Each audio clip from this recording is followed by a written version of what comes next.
Yalela Muthuma, mphethe ubaba lana uNhlanhla Mukhwanazi, not the Polish commissioner. Baba wami, igame namhlanje uyibone kanjani?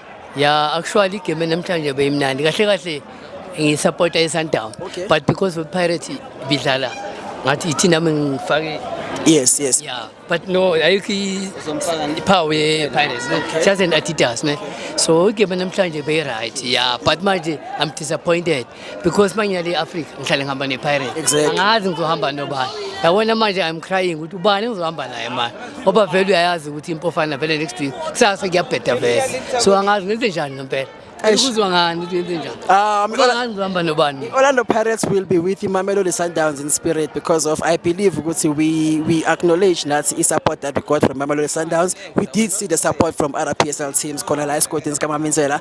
So looking at the game today, Baba wami, uyibukele 90 minutes, right? So ngicela ukubuza ukuthi who was the standout player for you? If Ekuthiwa give her out in man of the match, bongayinika bani? Ayongamnika uMbuthuma. Ngamnika uMbuthuma udlale kahle. Just nje kube le mistake nje penalty. But yena is a young player. I was right yena. Usakhuluma ngaye uMbuthuma baba wami. What would your words of encouragement be after him missing the last penalty? Yeah, ngicabanga since kunama senior player ngicabanga ukuthi azom-advise yabona ngoba i-penalty anyone angayigage penalty. So nje ngicabanga ukuthi umfana abe strong. Aba-motivate, abe right. But nje anyway Pirates ayidlale kahle. Just nje be few mistake.